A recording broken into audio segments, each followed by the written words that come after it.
Hey, how's it going, guys? Welcome to the channel. In today's video, I'll be showing you guys how to drive a manual car. So some of the benefits about knowing how to drive a manual is that it opens up a lot of doors because certain cars only come in stick.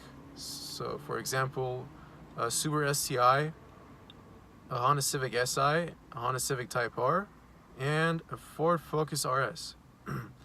There are also some other cars as well. But definitely your first week will be your toughest part, but eventually you'll get the hang of it. My recommendation would be to go out and buy a manual car, because that would be the quickest and easiest way for you to learn. I'll also show you guys a little hack later on in the video. So let's get to it.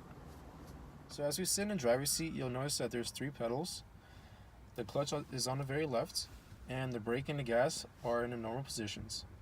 So as we look to the right, you'll see the shifter knob. And some cars come in 5 gears, some cars come in 6 gears. So before you start the car, you just want to go through the gears just to get a feel. So what you'll do is you'll depress the clutch pedal all the way down, and you just go through the gears. So first gear will be to the very left and up. Second gear will be to the very left and down. Third gear will be in the middle and up. Fourth gear will be in the middle and back. Fifth gear will be to the very right and up. Sixth gear will be to the very right and down. In some cars, the reverse, you'll have to either pull this little lever up and shift it to the very left and push up. Some cars you'll have to actually push down, push to the left and up. And in some cars you might have to go to the very right and down. Just depends on what car it is. Also, if you're wondering that there's no parking lever, your parking lever is your handbrake. So you make sure that your handbrake is always on when you're parked. All right. So let's go ahead and start the car. All right. So in order to start the car, you're gonna have to depress the clutch pedal all the way down.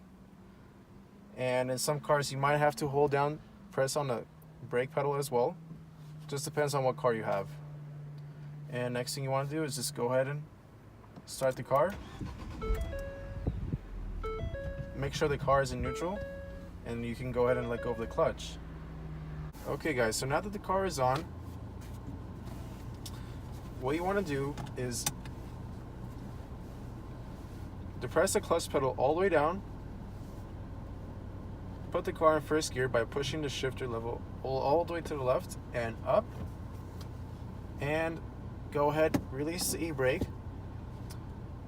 So what you'll do next is you'll have to let go of the clutch very slowly until you feel the car start to move.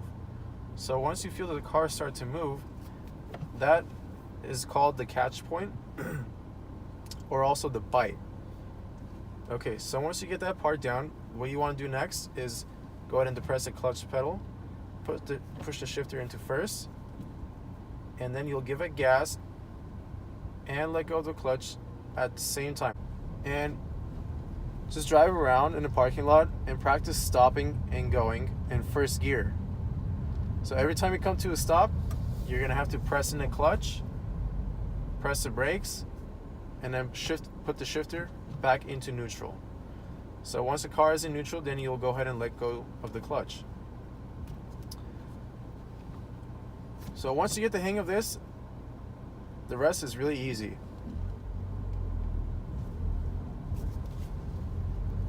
So when you want to shift into second gear is when the car starts to reach about 20 miles an hour, and what you want to do is release the gas, press in the clutch, and then push the shifter knob all the way to the back, to the left, and then release the clutch and give it gas at the same time.